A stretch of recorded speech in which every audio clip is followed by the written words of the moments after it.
আসসালামু আলাইকুম। কেমন আছেন সবাই? আলহামদুলিল্লাহ আমি অনেক ভালো আছি। আজকে আমি তাল দিয়ে ২ রকম পিঠা বানিয়েছি আর সেটাই কিন্তু আপনাদের সঙ্গে শেয়ার করলাম। তো আমি ১ম এ তাল থেকে খুব ভালো করে তালের কাদ বের করে নিয়েছি এবং এর ভিতরে কিন্তু আমি আস্তে, আস্তে সব উপকরণগুলা দিয়ে দিচ্ছি। আর এখানে ১ম এ আমি ঢেঁকি কোটা আটা, সেই আটাটা দিয়ে দিলাম। ওটা আমার মানে ফ্রিজে ছিল।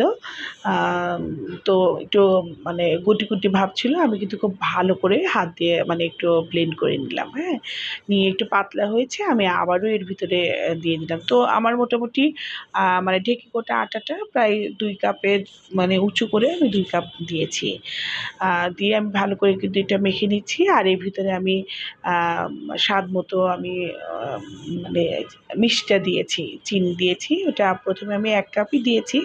দিয়ে আমার আরেকটু মনে হয়েছে পরে আমি আরও একটু দিয়েছি। আসলে এটা মিষ্টিটা সবার পছন্দ মতো দিলেই ভালো হয়। আর ১ কাপ আমি এখানে নারিকেল কোড়াটাও দিয়েছি। আমি দেখাতে পারিনি।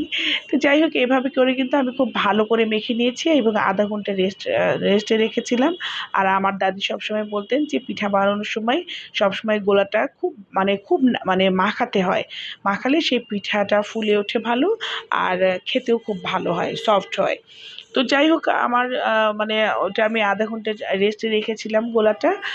আর এখানে কড়াইতে কিন্তু আমি বেশ খানিকটা তেল দিয়ে দিয়েছি। প্রায় ৩০০ গ্রামের মতো তেল দিয়েছি। খুব ভালো করে গরম হয়ে গেলে এই যে এইভাবে ১ হাতা করে আমি পিঠার গোলা দিয়ে দিলাম। তো ১ম এ কিন্তু ২-১ টা পিঠা আমার এভাবে ফুলে ওঠে নাই। কিন্তু পরে যখন বানিয়েছিলাম সবগুলো একদম ফুলে টোপা-টোপা হয়েছে। আমি ওটা ভিডিওতে নিতে পারিনি। তো যাই হোক আমার ওই পিঠা পাকন পিঠা বানানোটা শেষ। এখন আমি এটা বড়া তৈরি করে নিলাম। আর তালের বড়া যখন করেছি এর ভিতরে আমি ৪ টা মদনা কলা দিয়ে দিয়েছি। আ বড়া করার সময় একটু মদনা কলা দিলে ওটার টেস্টটা আরও মানে ভালো হয়ে যায়। তাল আর মানে তালের সময় না আমরা দেখেছি আম্মুকে দাদিকে বানাতে তালের মানে বড়ার মধ্যে একটু ওই যে মদনা কলাটা দিয়ে দেয়। কলার বড়াটাও আলাদা আলাদা আবার করি আমরা। তো এই তালের মধ্যে দিলেও একটু খুব ভালো একটা টেস্ট হয়। তো যাই হোক এভাবে ব্রাউন কালার যখন হয়ে যাবে তখন কিন্তু আমি এই তালের পিঠাটা মানে বড়া পিঠাটা উঠিয়ে নেব। উঠিয়ে নিয়ে ব্যাস আমার হয়ে গেল। আমি কিন্তু আজকে ২ টা মানে পিঠা বানিয়ে নিলাম। আর আমার এই রেসিপিগুলো যদি আপনাদের ভালো লেগে থাকে অবশ্যই লাইক, কমেন্ট, শেয়ার করবেন।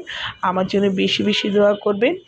ওয়েদারটা এখন এমন হয়েছে একটু বৃষ্টি, একটু রোদ। তো খেতে কিন্তু মজাই লাগে। আল্লাহ হাফেজ।